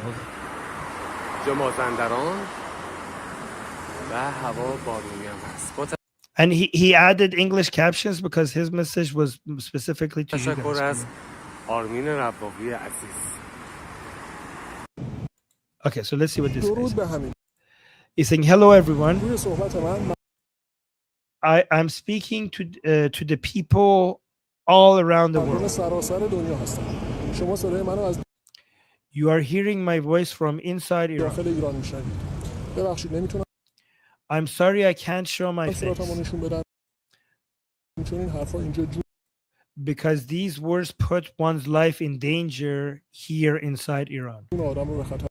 Yeah, guys, so as you could obviously see, none of them, we didn't accept any videos with faces showing. Even people who were wearing masks, if their faces were showing, I didn't play. I have so many more videos that didn't meet our criteria. So, yeah. But yeah, no showing of faces. So I think because these words will put one's life in danger here inside Iran. And I think that says everything. Saying the image of Iran you see in the news every day, or the voice of hatred that you hear, is not our real voice. We, the people, are the first victims of this evil regime. We have fought for freedom for years. And today our hope to rebuild Iran has united us behind one person.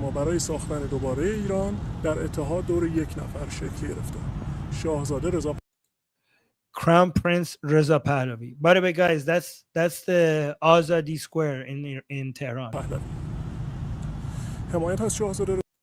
Saying today supporting Crown Prince Reza Pahlavi is the dividing line between supporting the people of Iran and supporting and standing against us. He is our only hope to take back our country, Iran. And the world's only chance for peace in the region and even beyond.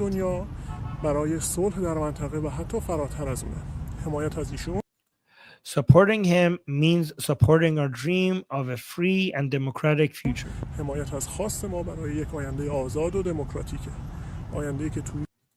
A future where Iran is a friend to the world and not a threat.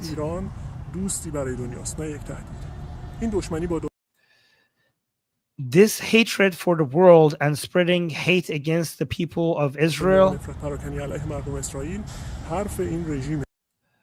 that belongs to the regime, not to us, the people. We, the people of Iran, want peace and friendship with all the people of the world, especially with the wonderful people of Israel.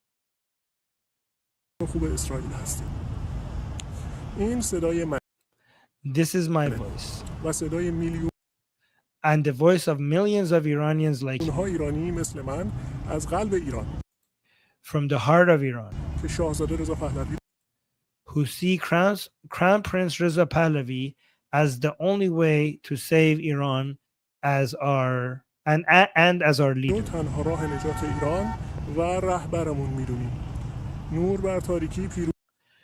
Light will overcome darkness. Long live Iran. Long live the Pahlavi dynasty. Javid Shah, which is long live the king. Anyways, guys, it keeps going. Oh, this guy has an English part, so let me actually. ما به عنوان اشخاصی که داریم داخل ایران زندگی داخل ایران هستیم ما. This guy has a Persian message and then he speaks English. So given that he mentioned the English is for you guys, let me get to the English part so you could just listen to his voice. And I'm going to say something to our non-Iranian English friends, English-speaking friends. Me, my wife, our families, our friends, and everybody else that we know, we all support His Royal Highness Prince Reza Pahlavi, and this is the devil's horn I'm showing. Peace. And so the reason why he's doing devil's horn and peace is because he's trying to show that it's not a bot, it's not AI, it's not voiceover. So he's basically describing the things that he's doing with his hand. Blessed be Iran, long live the king. Javid Reza Shah Dovom. That's it. All right. So yeah, it keeps going. By the way, guys, if you want to see the whole thing, again, I put the link to my. Hold on, where is this? Yeah, I put the link to. I tweeted this entire video. If anybody wants to help me with putting captions on all of it, again, my email is armin.navabi@gmail.com. But only people who are serious about helping, okay? And basically they manage themselves and don't require me managing them, right? Anyways, I promised you guys to stay a little bit longer. So I put the link to the Twitter in the chat. Please retweet that. Go watch the full thing and retweet the whole video, because in the caption, actually, let me actually show you this. In the caption of that video, of that tweet, I explained everything that happened, that foreigners, non-Iranians need to know. that what Haaretz did. I tagged Haaretz, and what the allegation against Reza Pahlavi, and I explained what this video shows. So when you retweet it, this will inform more people regarding how much support Prince Reza Pahlavi has inside Iran, right? So please help me get this to at least 300 retweets or something like that. It already has 182.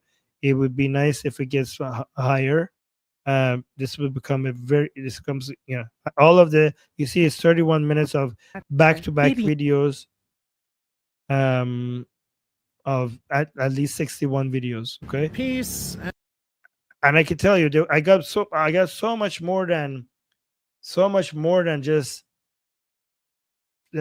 61 videos, but I was very strict regarding the criteria. Oh, hold on. How do I make sure that this is not covering that? All right, so let's now focus on the chat. Let's see what you guys are saying. Use a hashtag. I don't know, hashtags don't work as much anymore. Kija saying, thank you, Armin, for being our voice. Oh, Kija, that's so sweet. Thank you for saying that. That made my day. And saying, Tora saying, to sum up this stream, Haaretz are scum, Iranian people are cool, King Reza Pahlavi is the way. Oh, thank you, Tora. That's a great summary, Tora. That's a good summary. Yes, I enjoyed that summary. That's good. Riz is saying, Armin, do you know about the Palestinian square countdown clock the regime has built in Tehran? Please look it up. Are you serious? Of course. I'm Iranian. How could I not know about that? Like the countdown clock it's in the Palestine square. Of course I know about that. It's famous. It's a famous countdown. In fact, okay, let me tell you two things about that clock. Okay, one is that it ran out of power because of the electricity outages, which we Iranians really made fun of that, because they were like, "Oh my God, we will destroy Israel," and they didn't have enough electricity to run their own countdown clock. Like, oh, we're gonna destroy Israel. And the clock that's supposed to count down to that, the clock got destroyed before anything happened to Israel, right? So that was really funny. And the clock is in a square called Palestine Square. And I was mentioning on our Persian channel that we should, once the Islamic Republic falls, we should have a campaign to rename that square to Israel Square.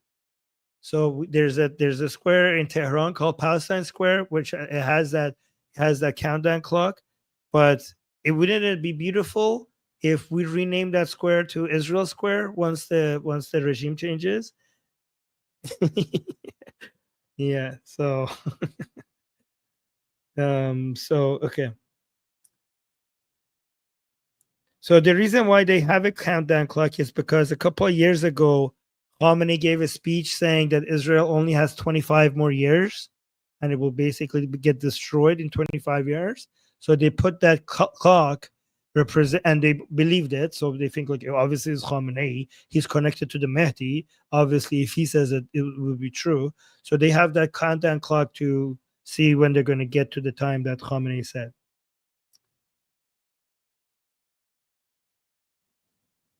Yeah, Ziv is saying, I love that idea. They're on RL. Oh, Ziv, I'm confusing Ziv with RLZ. RLZ is saying, I love that idea. Sorry. Yeah, brilliant idea. Thank you. And guys, don't forget to retweet my tweets, please, because I want to get this in front of more eyes. And the tweet, that one, yeah, that's right, that's correct one. That tweet, and guys, Emily Schrader retweeted that tweet, which I'm very proud, very happy. Very proud. You know, when you get retweeted by Emily, it means that you made something worth retweeting. Any other important person retweeting me? Imtiaz posted a separate video covering that. But yeah, please go keep retweeting that so that more people see that. I'm trying to get in front of, the eyes of famous people for that. Because if they retweet it, then it will explode. Oh my God. Oh my God, Saeed, guys, guys, guys. The princess Reza Pahlavi's right hand man retweeted it. Look at this. Saeed Qasemi Nejad, which is Prince Reza Pahlavi's main guy, retweeted the tweet that I just shared with you guys. This guy, look at it. I was looking at who has retweeted it. Saeed Qasemi Nejad retweeted it. Guys, you know what this means, right? This means the prince himself is going to see the video that we made. Isn't that amazing? He retweeted it. Oh, thank you. Congratulations. Oh, yes. Let's go. Let's go. Yes. I told the people who are sending the videos that it's very likely that the prince himself is going to see these videos. So that was added motivation for them to send me the video because they wanted to be seen by the prince. Oh, thank you so much. Yes. Wow, nice. Congratulations, Norman. Yeah, that's so sweet. I'm so happy now. Yeah, he's following me too. Yeah. It's just such an honor. Guys, imagine saying like the crown prince's right-hand man follows me on Twitter. I mean, I interviewed him. So okay. Oh, someone's saying now I'm crying. Okay. Mazel tov. Okay. Oh, hey, Jewish Samantha. Hi. I missed you. So awesome. Yeah. Senpai. Yes, Senpai noticed you. My main senpai is the prince himself. I mean, like my dream, my selfish dream is for me to one day have the prince as a guest on my show. That is my ultimate. If that happens to me, I will consider it life goals accomplished, achieved. I'm ready. I'm done. I achieved everything I needed in my life. Okay, so wish me luck, guys. This is my life dream. That is that I will have him as my guest on the show. So I'm saying, Armin, when will you be on TV? Anytime he wants me to. Like, you guys go tell him. I would love to have him be on his show. Oh, Tora saying, so good to see love for a ruler like that. Guys, you have no idea. Iran was so good. It was improving. Like, everything was going in the right way during the Pahlavi. Like, it's like as bad as the Islamic Republic is, that's how good the Pahlavi was. Like, it's not like, it's like night and day. So it's not just that Iran became like it's not just that the Islamic Revolution was horrible. The tragedy is that we had something really good going before. So it wasn't like average and then it became horrible. We went from rapidly improving and growing faster than anything imaginable to all of a sudden becoming the world's greatest missed opportunity. Like, I'm not making this up. Like, there are economic analysis of what happened during the Islamic Revolution. They call it the world's greatest lost opportunity. Iran's economy, if the revolution didn't happen, right now, based on economic analysis, would have been something between South Korea and Germany. So the minimum would be South Korea all the way up to Germany's economy. That's the analysis. And look, now we're one of the poorest countries in the world, with the least valuable currency in the world, with one of the least powerful countries, powerful passports in the world.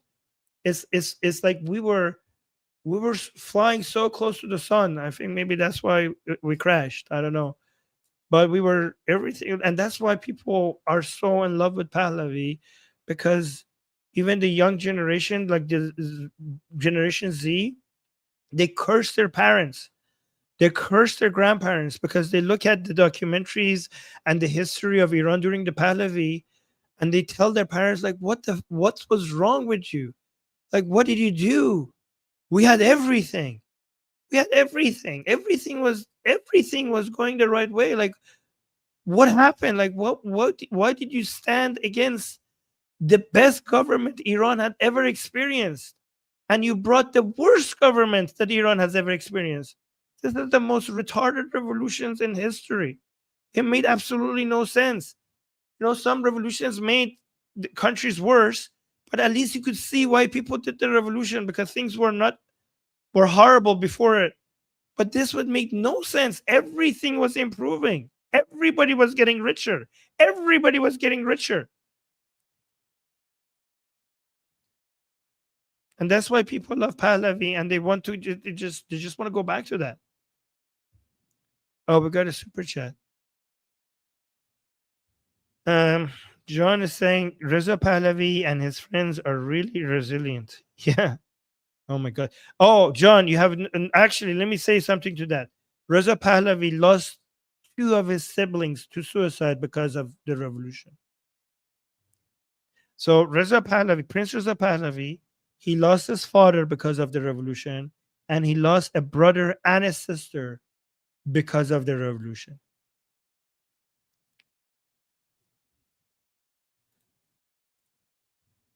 So yeah.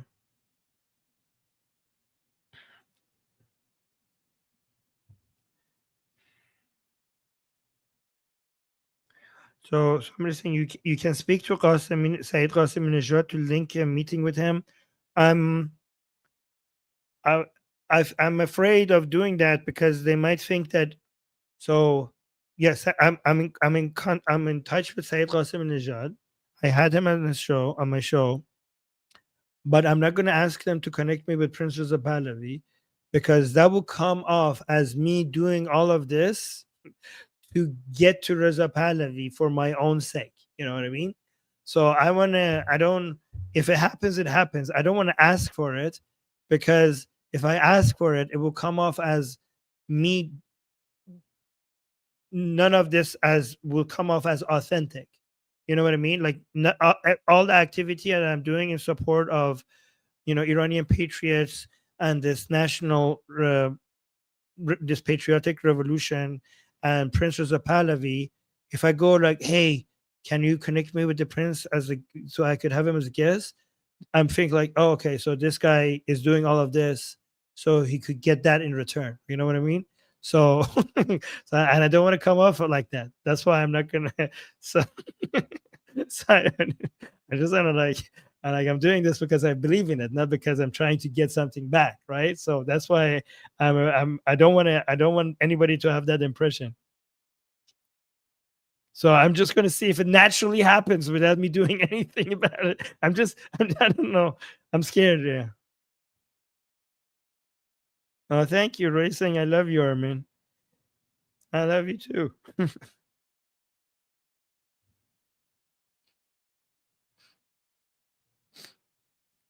So yeah.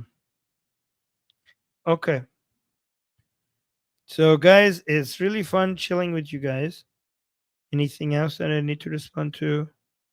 Thank you guys for all the super chats. I didn't think we're going to make it 10 super chats today, but we made it really fast at the beginning of the show.